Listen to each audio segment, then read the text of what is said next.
In today's video, I will be continuing my top 10 Japanese films in the Criterion Collection. So if you haven't seen my numbers 10 to number 6, please do go and watch that video and then return here, because there are so many great films to talk about from Japan in the Criterion Collection. Let's get straight into number 5. It's Woman in the Dunes from director Hiroshi Teshigahara.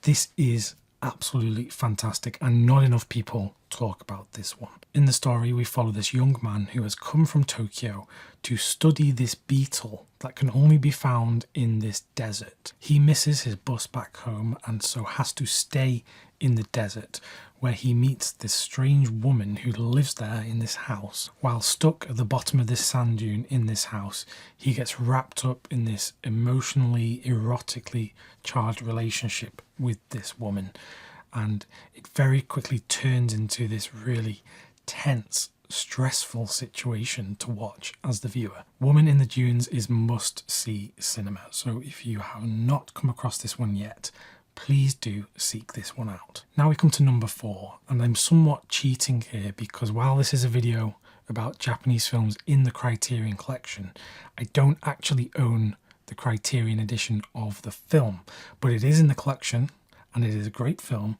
It's Kiyoshi Kurosawa's Cure. This version here is the Eureka 4K edition from the UK, and it is fantastic. In the story, we follow a police detective played by Koji Yakusho, who is investigating a series of brutal murders, and he is trying to put all of the pieces together, but none of them fit. It's a film that often gets talked about in comparison to films like David Fincher's Seven or Bong Joon-ho's Memories of Murder. But this film stands alone. It is unique because the story is perplexing and engrossing, and you cannot help but watch because you want to get to the bottom of this mystery, which seemingly has no end in sight. Kiyoshi Kurosawa is still working today and releasing great films, but this is the masterpiece and I absolutely love it. Now, on to number 3, and we have Seijun Suzuki's Branded to Kill, the off-the-wall Japanese new wave story about this assassin who is set to murder this target, but he botches the job and ends up going on the run himself. He also has this strange fetish for boiled rice, so that should tell you a bit about the playful nature of Suzuki and his filmmaking. Suzuki made a number of Yakuza films in this period, but for me, Branded to Kill stands alone as one of a kind, and it is incredible. And this Criterion edition is the 4K, which massively improves over the older Blu-ray, and the film totally deserves it. And we come to the final of the big 3 filmmakers in Japanese cinema, Yasujiro Ozu, and we have his film Floating Weeds. But in this Criterion Blu-ray release, you get the original film from the 1930s, A Story of Floating Weeds, as well as the remake. And the remake is the one I'm coming to here, because it is a film that will stick with me forever. If you've never experienced an Ozu film, you probably have seen a film from a filmmaker who has been inspired by the man's works. He took a very different approach to filmmaking, a kind of laid back but very composed approach where every single shot has a frame within a frame and it's all superbly composed. I know that Wes Anderson has been hugely inspired by Ozu over the years, and you see that in his films. Ozu's films are often driven by atmosphere and not necessarily narrative. They do follow stories, but they can often be quite simple. It might be the story of a young woman who is being forced by her parents to marry early when she doesn't want to marry the person in question. Or, like Floating Weeds, this one follows this travelling troupe who come to this town where one of the troupe members was originally from. He reunites with his former lover, and this enrages his current lover from the troupe, and all hell breaks loose from there. I know I've said it a lot about the Japanese filmmakers I've talked about in this video, but he had a very unique approach to cinema, one that you can instantly spot straight away when you're watching one of his films, and this is my absolute favourite. But now we come to number 1, and it couldn't be anything other than Harakiri from Masaki Kobayashi.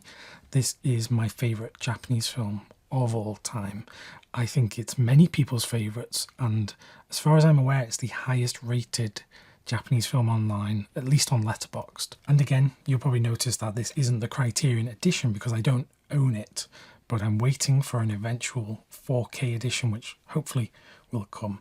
This is my old Eureka Masters of Cinema disc, which has treated me very well over the years. The film stars the great and sadly late Tatsuya Nakadai, who passed away in just the last few days before I'm recording this video.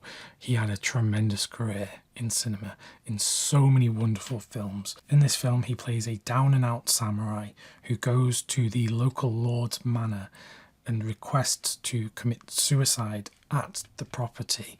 Now, it was common in this time that people would do this because they had no money, and in the hopes that they would go there and say they're going to commit harakiri, they would get given some money and some food and told to go away.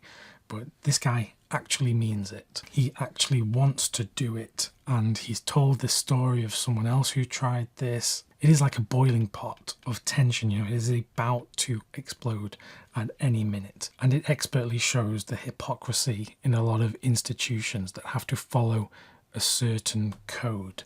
And that can be applicable not just to the samurai, but to many different institutions around the world, even today. It still baffles me that Kobayashi is not considered the greatest Japanese film director when you have Harakiri, The Human Condition, and Kwaidan. And it's probably just compared to Ozu, Kurosawa, and Mizoguchi, he didn't have the same level of output. And I don't know this to be a fact, but I have to imagine it's to do with distribution around the world. Those other filmmakers probably had a lot of their films exported to the United States and to Europe, whereas perhaps Kobayashi didn't have that same treatment. But without a doubt, this film is a masterpiece.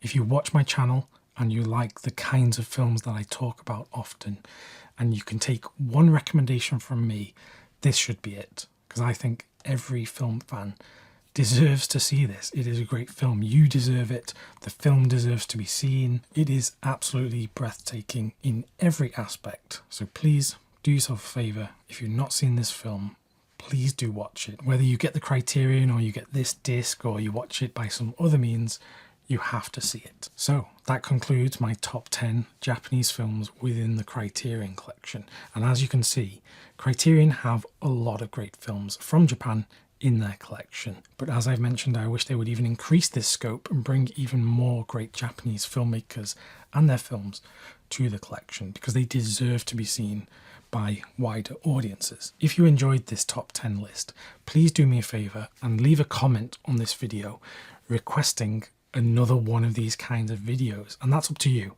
You tell me what it is you want to see. It could be anything else, any filmmaker, any country, any genre, anything to do with the Criterion Collection.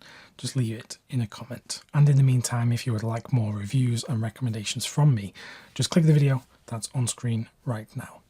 As always, thank you very much for watching, and I will see you soon.